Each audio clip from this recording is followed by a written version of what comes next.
Halo sahabat-sahabatku, semoga kalian dalam keadaan sehat selalu dimanapun kalian berada. Jumpa lagi dengan saya. Dalam video kali ini saya akan membagikan untuk teman-teman para penghobi ikan mas koki pemula persiapan apa saja yang harus dipersiapkan ketika mereka akan mencoba atau memulai memelihara ikan mas koki di rumah. Persiapan apa saja itu dan bagaimana selanjutnya, tonton video ini hingga selesai. Tolong dibantu like, komen, dan subscribe-nya. Terima kasih. Baiklah, langsung kita ke persiapan yang pertama. Tapi sebelumnya saya ucapkan terima kasih buat teman-teman yang sudah mensubscribe channel saya, mengklik like, dan meninggalkan komen yang baik. Persiapan pertama ketika teman-teman akan memelihara ikan mas koki ialah menyediakan wadah tempat akuarium yang sesuai dengan jumlah ikan. Jadi terkadang ketika teman-teman penghobi pemula yang mau memelihara ikan mas koki seringkali membeli ikan mas koki tanpa atau belum menyediakan wadah atau tempat untuk ikan mas kokinya. Seringkali ember atau loyang ataupun toples menjadi media alternatif untuk menaruh ikan mas koki ketika mereka sudah membelinya baik dari pasar maupun dari toko-toko kesayangan mereka.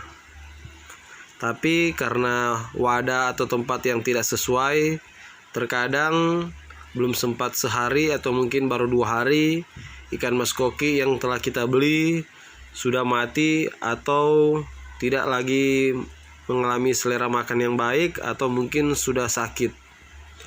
Jadi hendaklah teman-teman para penghobi pemula yang mau memelihara ikan mas koki, hendaklah sebelum memelihara ikan mas koki sediakanlah dulu tempat, atau yang saya maksud tempat di sini ialah akuarium yang sesuai dengan ukuran atau dengan jumlah ikan, sehingga ikan yang akan kita beli bisa bertahan lama, tidak cepat sakit dan mudah mati.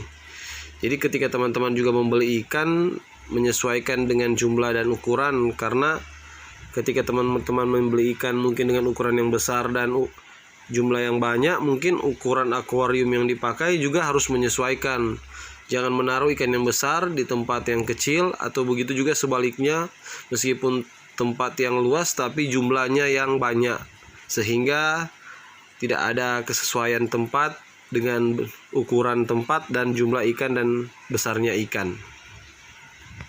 Selanjutnya kita ke persiapan yang kedua. Di persiapan yang kedua kali ini yang harus teman-teman persiapkan adalah aerator. Apa itu aerator? Aerator adalah alat pompa untuk membantu siklus oksigen di dalam akuarium. Jadi dengan adanya aerator ini membantu terciptanya gelembung-gelembung dan getaran sehingga terjadi dan ada sirkulasi oksigen di dalam akuarium. Dengan adanya oksigen, si ikan mas koki akan merasa nyaman, tidak mudah sakit dan cepat mati. Karena kebanyakan ikan mas koki rentan terhadap situasi ini. Jadi ketika teman-teman telah menyediakan akuarium dan telah memasang aerator atau pompa sirkulasi oksigen ini, sehingga si ikan mas koki akan merasa nyaman ketika ditaruh di dalam akuarium. Tapi ketika teman-teman hanya menyediakan akuarium dan tidak menyediakan pompa sirkulasi oksigen ini, si ikan mas koki mungkin kelihatan kurang aktif, malas bergerak, karena kandungan oksigen yang terlarut di dalam akuarium dalam air sedikit dan mungkin tidak ada sama sekali. Sehingga sama juga seperti kita manusia, ketika kekurangan oksigen kita akan merasa sesak, tidak ada tenaga, dan mungkin ikan mas koki akan mengalami kematian. Jadi Di persiapan kedua ini teman-teman sediakanlah aerator pompa untuk sirkulasi oksigen.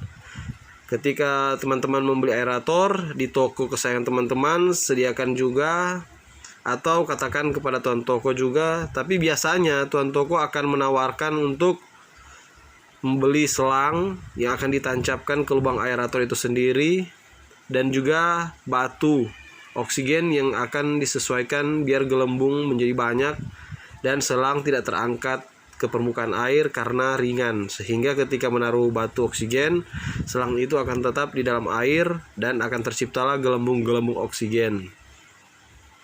Baiklah, demikian di persiapan yang kedua. Selanjutnya kita masuk ke persiapan yang ketiga.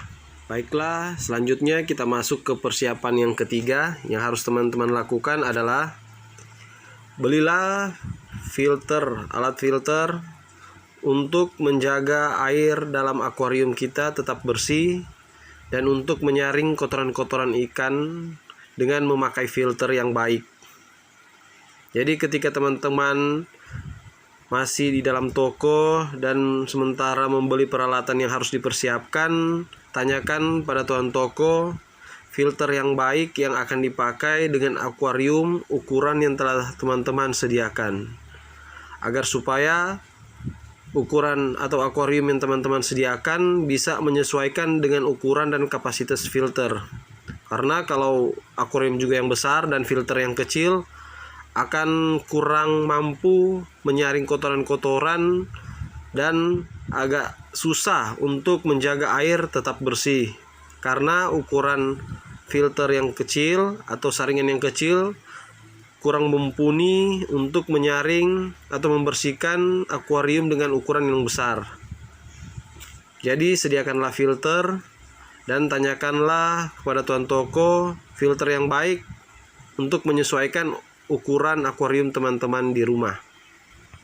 Selanjutnya, ketika teman-teman sudah membeli filter, tanyakan juga kepada tuan toko media filter apa saja yang harus dipakai, atau jika teman-teman ingin langsung membeli, bisa juga membeli media filter berupa kapas untuk sebagai penyaring kotoran dan bioring atau biobol sebagai media pengurai agar bakteri baik tetap hidup.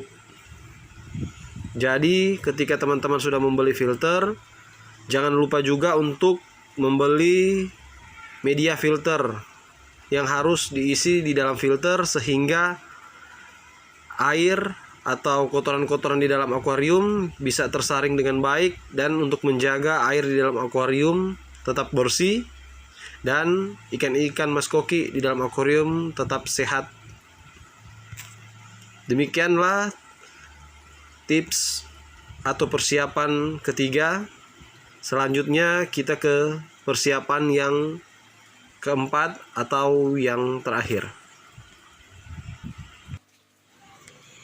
Baiklah, kita masuk pada persiapan keempat atau persiapan terakhir. Persiapan terakhir di sini hanya media pendukung saja supaya akuarium bisa kelihatan bagus, entah berupa pohon-pohon ataupun jembatan ataupun rumah, atau mungkin lampu-lampu klip untuk menambah atau mempercantik akuarium teman-teman di rumah biar kelihatan lebih bagus lagi. Sekiranya hanya itu. Terima kasih sudah mengklik like, sudah meninggalkan komen yang baik, dan sudah mensubscribe channel saya. Semoga channel saya bisa lebih berkembang. Terima kasih atas bantuannya.